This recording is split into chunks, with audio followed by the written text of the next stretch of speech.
구약 성경을 잘 읽다가도 이곳에만 오면 더 이상 진도를 나가지 못하고 결국 성경을 덮게 되는 곳이 있습니다. 여러분 어디일까요? 레위기입니다. 레위기는 시작부터 짐승을 잡아 죽이고 도축하는 피비린내 나는 내용만이 길게 소개됩니다. 잘 이해도 되지 않고 계속 반복되는 내용에 왜 이걸 굳이 읽어야 하나라는 그런 회의감이 몰려올 때가 있죠. 그래서 성경 통독을 결심하고 읽는 분들이 첫 번째로 맡게 되는 위기의 책이 바로 레위기입니다. 하지만 유대인들에게 레위기는 자녀가 태어나서 제일 먼저 읽게 하는 하나님의 말씀입니다. 보통 5살 때부터 이 레위기를 읽게 하는데요, 심지어 레위기 전체를 통째로 암송하게 합니다. 참 대단하죠. 유대인들은 레위기가 성경 전체를 이해하는 가장 중요한 열쇠라 보는 것입니다. 사실 이 말이 맞습니다. 레위기를 제대로 알아야 그리고 또한 신약을 또한 제대로 이해할 수가 있습니다. 레위기는 1차적으로 예배의 안내서이자 예배 지침서라 할 수 있습니다. 지금 우리가 드리는 예배가 구약에서는 제사였죠. 첫 번째 제사 예배는 아담의 아들 가인과 아벨에게서 처음 등장합니다. 아담과 하와가 선악과를 따먹고 범죄하기 전에는 이런 제사 존재하지 않았습니다. 따라서 구약의 제사는 범죄한 인간이 거룩하신 하나님께 나아갈 수 있는 유일한 방법이자 또한 수단이었습니다. 이러한 제사를 하나의 형식과 제도로 시스템화한 것이 바로 레위기의 5대 제사입니다. 우리는 왜 이런 제사를 이제는 드리지 않습니까? 왜 그럴까요? 예수님 때문에 그렇습니다. 더 정확히 말하자면 예수님의 십자가 대속 사건 때문에 그렇습니다. 우리 예수님께서 십자가에서 영원한 제물이 되셔서 죽으셨기 때문에 우리는 더 이상 레위기에서의 짐승을 통한 제사를 드리지 않습니다. 하지만 레위기의 5대 제사는 예수 그리스도의 십자가 사건을 예표하는 사건이기 때문에 예수님의 십자가 은혜를 이해하려면 레위기의 5대 제사를 이해하는 것은 대단히 중요합니다. 우리 예수님 종려나무 가지를 흔들며 환영하는 백성의 환호 속에 예루살렘으로 입성하시고 5일 후인 금요일에 십자가에 못 박혀 죽으십니다. 그래서 기독교에서는 이 고난주간을 아주 특별한 한 주로 보냅니다. 바라기는 오늘 말씀을 통해 십자가의 복음, 십자가의 은혜를 다시 한번 새롭게 만나시고 하나님의 사랑에 깊이 체험하시는 복된 시간 되시길 주님의 이름으로 축원합니다. 첫 번째 따라하겠습니다. 죽을 수밖에 없는 인간. 성경에서 죄라 번역하는 헬라어 단어는 하마르티아입니다. 이 단어의 뜻은 관역을 벗어나다라는 뜻인데요, 기독교에서 말하는 죄는 크게 두 종류가 있습니다. 첫째는 원죄입니다. 이 죄는 최초의 사람 아담이 범했습니다. 그런데 이 죄가 아담 이후로 모든 인류, 모든 사람들에게 전이되어 인간의 본성의 자리를 잡게 됩니다.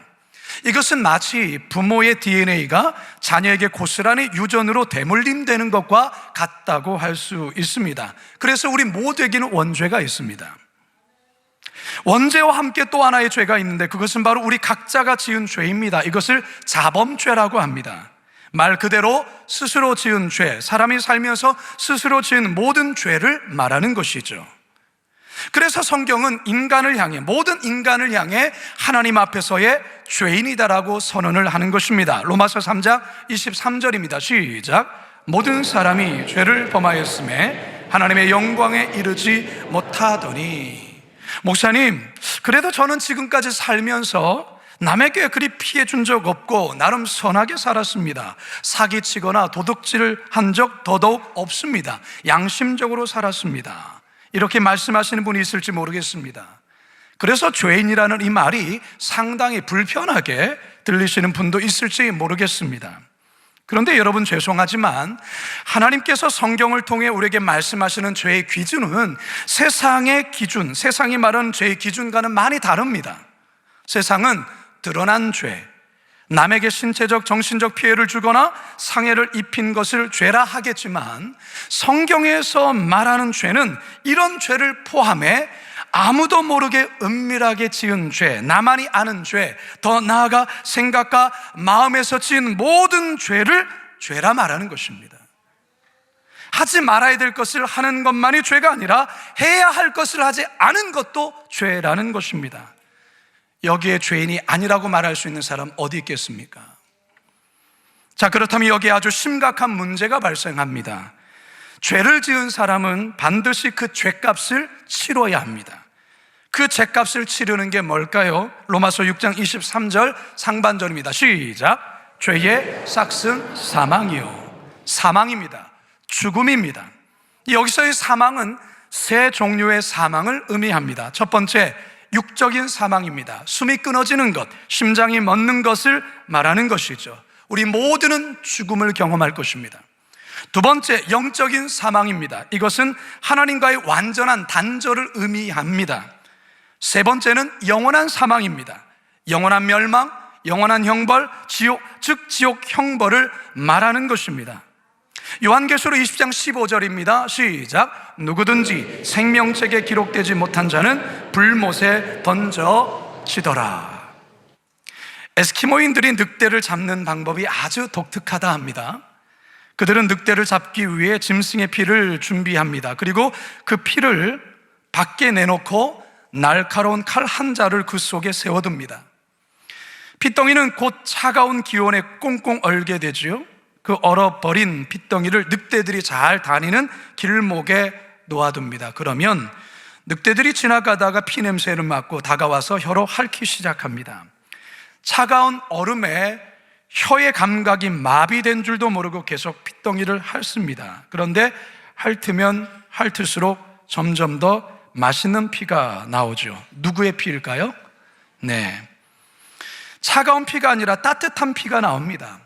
얼음 속에 숨겨져 있던 날카로운 칼에 자신의 혀가 갈기갈기 찢어지면서 그 피가 나오는 것이죠. 그것도 모르고 열심히 빨아먹습니다. 그렇게 열심히 피를 핥다가 결국 과다출혈로 늑대는 그 자리에서 쓰러져 죽고 맙니다. 그러면 에스키모인들이 죽은 늑대를 그렇게 잡고 가는 것이죠. 여러분, 죄가 그렇습니다. 죄가 죽기까지 멈추지 못하는 것이 죄의 마력입니다. 죄에는 권세가 있습니다. 스스로 제어할 수 없는 상태까지 나아갑니다.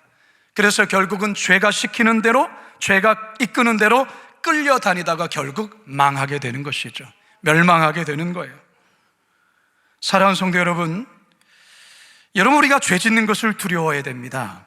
죄 짓는 것을 별것 아닌 것처럼 가볍게 생각해서는 안 됩니다. 그러면 큰일 납니다. 왜 그럴까요? 거룩하신 하나님의 무서운 심판이 행해지기 때문에 그렇습니다. 로마서 1장 18절입니다. 시작.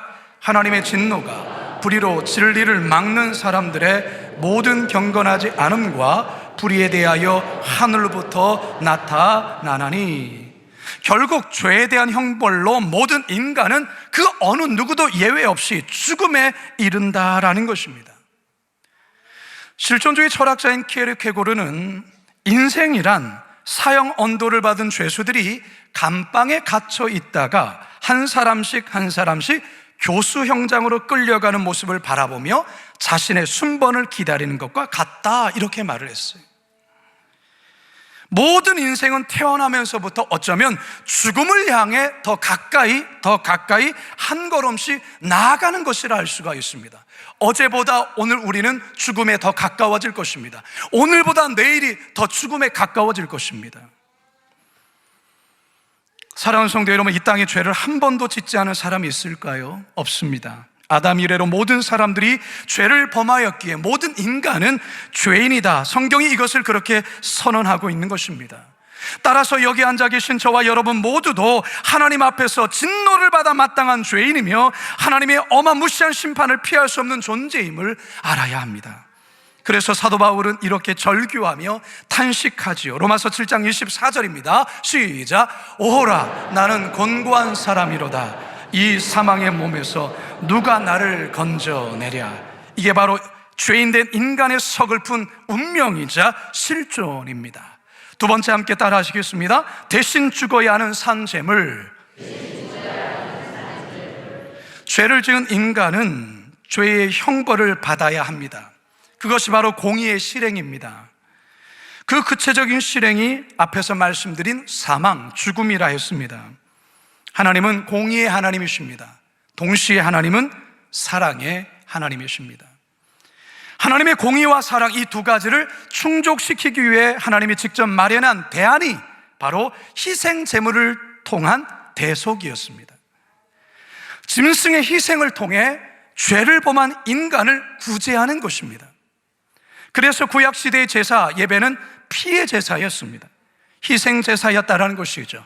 물론 짐승이 아닌 곡물을 통해 드리는 제사도 있었지만 이 또한 곡물을 완전히 갈아 하나님께 드리는 것이기에 의미는 동일합니다. 이것을 가리켜서 구약의 5대 제사라 합니다. 여호와께서 회막에서 모세를 부르시고 그에게 말씀하여 이르시되 이스라엘 자손에게 말하여 이르라. 너희 중에 누구든지 여호와께 예물을 드리려 하거든 가축 중에서 소나 양으로 예물을 드릴지니라. 그 예물이 소의 번제이면 흠없는 수컷으로. 자, 여기서 아주 중요한 포인트가 있습니다. 뭘까요? 흠없는. 하나님께 바칠 짐승은 절대로 흠이 있어서는 안 됩니다. 뭐가 상하거나 절거나 어떤 어디에 문제가 있어서는 안 된다라는 것이죠. 흠없는 짐승이어야 합니다. 이 흠없는이라는 이 단어는 희생 제물을 언급할 때마다 매번 반복해서 계속 등장합니다. 예배자가 짐승을 데리고 회막문 앞에 오면 제사장은 제일 먼저 이 가축에게 흠이 있는지 없는지를 먼저 확인합니다. 만일에 조금의 흠이라도 발견되면 그냥 돌려보냅니다. 예배 드릴 수 없습니다. 왜냐? 흠 있는 제물로는 온전한 제사를 드릴 수 없기 때문에 그렇습니다. 제사장이 흠이 없는 것을 확인하면 예배자는 회막문 안으로 짐승과 함께 들어갑니다. 그리고 예배자는 짐승의 머리에 손을 얹고 안수를 합니다. 이 안수를 통해서 이 희생양에게 전부가 다 전가되는 것입니다. 이 의식이 대단히 중요합니다. 반대로 흠 없는 양의 의로움이 예배자에게 또한 전가됩니다. 바뀌는 거죠. 그러면 이제 제물은 죄로 가득한 죄물이 되는 것입니다. 그러면 이제 공의를 실행해야 합니다. 바로 살아있는 짐승을 죽여야 합니다.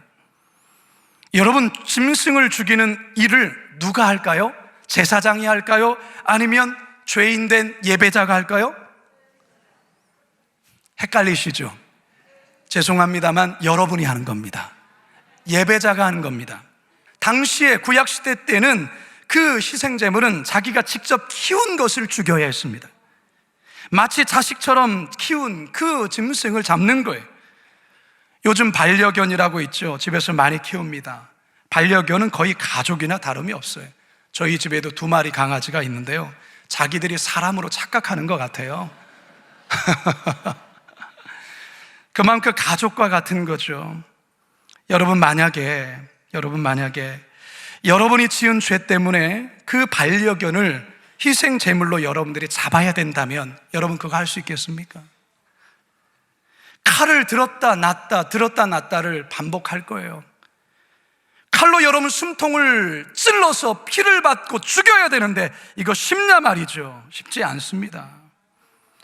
제가 어릴 때요, 시골에서 돼지를 많이 잡았습니다. 특히 제주도는 똥돼지로 유명하죠.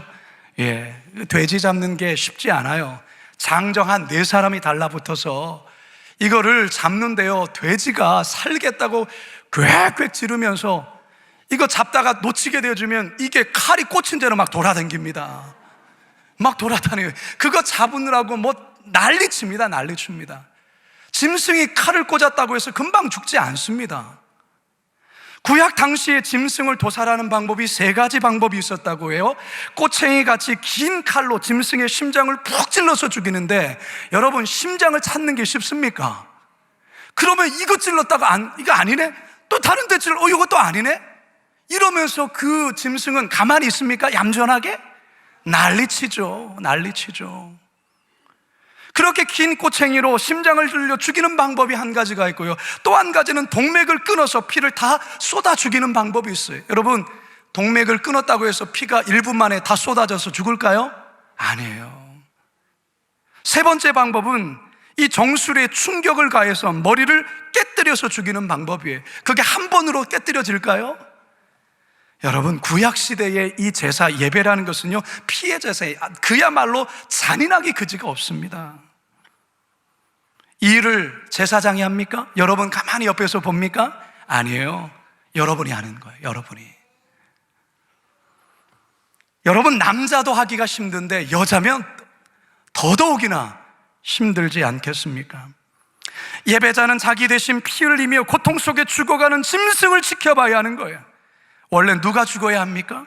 내가 죽어야 되는데 나 대신에 짐승이 죽어가는 거예요. 여러분, 짐승을 죽이면 그것으로 다 끝난 게 아니에요.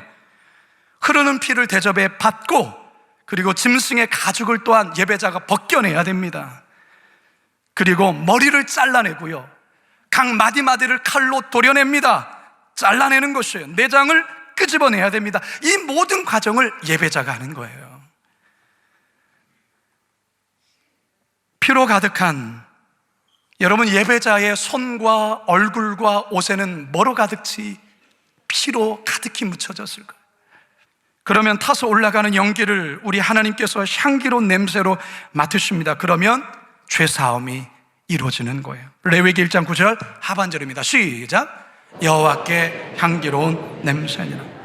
이게 바로 죄 용서받는 유일한 길이자 하나님께 예배하는 방법이었어요. 죄를 범한 우리 대신 양이나 소나 짐승들이 대신 죽는 게 이게 얼마나 처참합니까? 짐승이 죽어가며 울부짖는 소리를 예배자가 들어야 되는 거예요. 짐승의 피가 솟구치며 바닥에 흘러가는 그 피의 그 난자한 것을 예배자가 봐야 되는 거예요. 왜 이렇게 하는 것입니까? 죄의 삭시 사망이기 때문에 그래요. 로마서 5장 12절 말씀입니다. 시작. 그러므로 한 사람으로 말미암아 죄가 세상에 들어오고 죄로 말미암아 사망이 들어왔나니 이와 같이 모든 사람이 죄를 지었으므로 사망이 모든 사람에게 이르렀느니라. 대신 죽은 제물로 내가 사는 거예요. 따라서 여러분, 죄 짓고 살 수 없다는 것을 여러분 알아야 돼요. 죄는 반드시 형벌이 따르고요, 죄값을 치러야 되는 것을 알아야 합니다. 내가 아니면 내 대신 누군가는 그 죄값을 치러야 된다는 것이죠. 그게 공의의 실행이라는 것입니다. 따라서 여러분, 죄 짓는 거 두려워하셔야 돼요. 죄를 멀리 하셔야 돼요. 그런 저와 여러분 되기를 주님의 이름 축원합니다. 마지막 세 번째 따라 합시다. 대신해서 죽으신 예수 그리스도. 구약에서 이 피 흘림의 제사, 희생 제물을 통한 죄사함, 이게 바로 우리 예수님이 이 땅에 오셔서 나를 위해 해주신 일이에요. 에베소서 5장 2절입니다. 시작. 그리스도께서 너희를 사랑하신 것 같이 너희도 사랑 가운데서 행하라. 그는 우리를 위하여 자신을 버리사 향기로운 제물과 희생 제물로 하나님께 드리셨느니라. 인류의 죄를 해결하려면 그 제물은 동물, 짐승 아니에요. 인간이어야 합니다. 인간. 그리고 한 조건이 있습니다. 죄가 없어야 돼요. 흠이 없어야 됩니다. 흠이. 구약의 제사에 흠이 없어야 되는 것처럼 흠이 없어야 돼요. 죄가 없어야 됩니다. 자, 그러면 이 세상에 이 조건을 충족할 만한 인간이 있습니까? 아무도 없습니다. 왜요? 아담 이래로 모든 인류는 죄에 오염되었기 때문에 죄 없는 인간 없어요. 그래서 죄 없으신 하나님의 아들 예수님이 우리와 똑같은 인간이 되셔서 이 땅에 오셨어요. 그리고 더 이상의 희생 제물을 통한 반복적인 희생 제물이 아니라 한시적인 제사함이 아니라 영원한 속죄를 자신의 몸을 통하여서 이루셨다는 것이죠. 어디에서요? 십자가에서 말이죠. 히브리서 9장 12절입니다. 시작. 염소와 송아지 피로 하지 아니하고 오직 자기의 피로 영원한 속죄를 이루사 단번에 성소에 들어가셨느니라. 여러분, 십자가, 인류가 고안해낸 가장 지독한 사형법이 십자가예요. 단두대에서 그냥 목 한 번 잘려서 죽으면 그거는 자비로운 사형법이에요. 그러나 십자가는 죄인에게 가장 극한의 고통을 끝까지 느끼게 하면서 천천히 죽이게 하는 게 십자가예요. 십자가 지기 전에 거의 반을 죽여놔요. 8가닥 그 이상이 된 채찍, 그 채찍극의 세부치에 달린 채찍을 때릴 때마다 죄수들의 살에 쇠가 박히고 그것을 도로 땡기면 살점이 우두둑 떨어지는 거예요. 고대 문헌을 보면은 그 채찍 맞다가 내장이 흘러나와서 과다출혈로 죽은 사람이 허다했다는 거예요. 그게 십자가형이에요. 살아남으면 그 무게의 그 60kg, 80kg의 그 이상이 되는 그 나무를 짊어지고 자기가 죽어야 될 그 사형장까지 가서 양손에 못 박히고 발에 못 박혀서 죽을 때까지 내버려 두는 게 그게 십자가예요.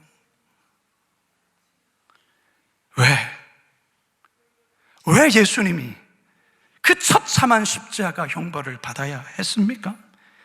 예수님의 무슨 죄가 있습니까? 무슨 죄가? 바로 저와 여러분의 죄 때문이 아닙니까? 우리 예수님 십자가에서 고통 중에서도 비명 지르기보단 자신을 십자가에 못 박은 이들을 향하여 저들의 죄를 용서해 주십시오, 용서의 기도를 드리셨어요. 그리고 운명하기 직전에 다 이루었다, 그렇게 마지막 말씀을 남기시고 운명하셨어요. 다 이루었다. 테텔레스타이라는 이 말의 뜻이 무엇일까요? 끝내다, 완성하다, 성취하다. 우리 예수님께서 십자가에서 운명하시면서 무엇을 완성하시고 무엇을 끝내시고 무엇을 성취했다는 말입니까? 속죄의 사역을 이루시고 구원의 사역을 완성하셨다라는 거예요. 십자가에서 말이죠. 로마서 5장 18절과 19절입니다. 시작. 그런즉 한 범죄로 많은 사람이 정죄에 이른 것 같이 한 의로운 행위로 말미암아 많은 사람이 의롭다 하심을 받아 생명에 이르렀느니라. 한 사람이 순종하지 아니함으로 많은 사람이 죄인 된 것 같이 한 사람이 순종함으로 많은 사람의 의인이 되리라. 아멘. 우리 예수님 이 땅에 사랑의 왕으로 오셨어요.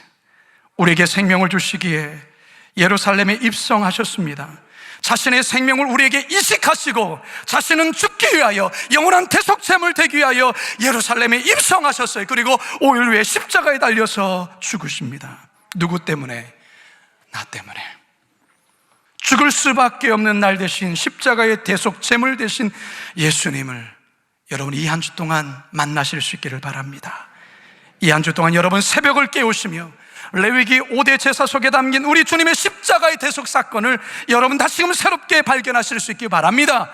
더불어서 그 사랑받은 자로 나 또한도 누군가에게 나의 가장 귀한 것 나누며 베풀 수 있는 그런 은혜로운 고난주간 되시길 주님의 이름으로 축원합니다. 축원합니다. 축원합니다.